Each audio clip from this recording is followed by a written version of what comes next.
বাক্য বলে, জাগিয়া থাকো ও প্রার্থনা করো, যেন তোমরা পরীক্ষায় না পড়ো। আত্মা ইচ্ছুক কিন্তু মাংস দুর্বল। অতএব তোমরা পরস্পরের কাছে তোমাদের পাপ স্বীকার করো এবং একে অপরের জন্য প্রার্থনা করো, যেন তোমরা সুস্থ হও। ধার্মিক ব্যক্তির আন্তরিক প্রার্থনা মহাশক্তিশালী প্রার্থনা, যা আমাদের বল ও শক্তি দেয়, আমাদের সকল সমস্যা থেকে উদ্ধার করে। আর আমাদের উচিত যেন আমরা একে অপরের জন্য নম্রতায় ঈশ্বরের কাছে প্রার্থনা করি আর প্রার্থনার মধ্য দিয়ে সেই ব্যক্তিকে ধরে রাখি। তাই আপনার যদি কোনো প্রার্থনা বিষয় থাকে তবে কমেন্টে লিখে যাবেন, আমরা আপনার জন্য প্রার্থনা করব। আপনাদের শান্তি হোক।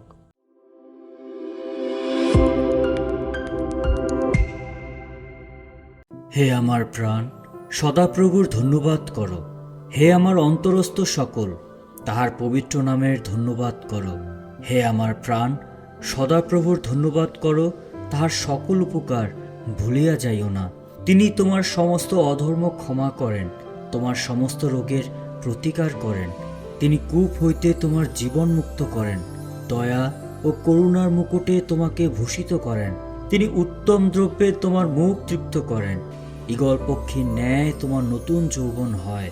সদাপ্রভু ধর্মকার্য সাধন করেন, উপদ্রুত লোকদের পক্ষে বিচার নিষ্পত্তি করেন। তিনি জানাইলেন মোশিকে আপনার পথ, ইসরায়েল সন্তানগণকে আপনার কার্য সকল। সদাপ্রভু স্নেহশীল ও কৃপাময়, ক্রোধে ধীর ও দয়াতে মহান। তিনি নিত্য অনুযোগ করিবেন না, চিরকাল ক্রোধ রাখিবেন না। তিনি আমাদের প্রতি আমাদের পাপানুযায়ী ব্যবহার করেন নাই, আমাদের অধর্মানুযায়ী প্রতিফল আমাদিগকে দেন নাই। কারণ পৃথিবীর উপরে আকাশমণ্ডল যত উচ্চ, যাহারা তাহাকে ভয় করে তাহাদের উপর তাহার দয়া ততই মহৎ। পশ্চিম দিক হইতে পূর্ব দিক যেমন দূরবর্তী, তিনি আমাদের হইতে আমাদের অপরাধ সকল তেমনই দূরবর্তী করিয়াছেন। পিতা সন্তানদের প্রতি যেমন করুণা করেন, যাহারা সদাপ্রভুকে ভয় করে তাহাদের প্রতি তিনি তেমনই করুণা করেন। কারণ তিনি আমাদের গঠন জানেন, আমরা যে ধূলিমাত্র ইহা তার স্মরণে আছে। মর্ত তার আয়ু তৃণ সদৃশ, যেমন মাঠের পুষ্প তেমনই সে প্রফুল্ল হয়। তাহার উপর দিয়ে বায়ু বহিলে সে আর নাই, তাহার স্থানও তাহাকে আর চিনিবে না। কিন্তু সদাপ্রভুর দয়া, যাহারা তাহাকে ভয় করে তাহাদের উপরে অনধিকাল অবধি অনন্তকাল পর্যন্ত থাকে, এবং তাহার ধর্মশীলতা পুত্র পৌত্রদের প্রতি বর্তে, তাহাদের প্রতি যাহারা তাহার নিয়ম রক্ষা করে ও তাহার বিধি সকল পালনার্থে স্মরণ করে।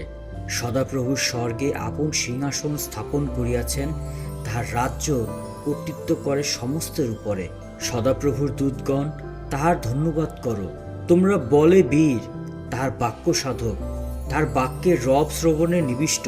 সদাপ্রভুর সমস্ত বাহিনী তাহার ধন্যবাদ করো। তোমরা তাহার পরিচারক, তাহার অভিমত সাধক। সদাপ্রভুর সমস্ত নির্মিত বস্তু তাহার ধন্যবাদ করো, তাহার অধিকারের সমস্ত স্থানে। হে আমার প্রাণ, সদাপ্রভুর ধন্যবাদ করো।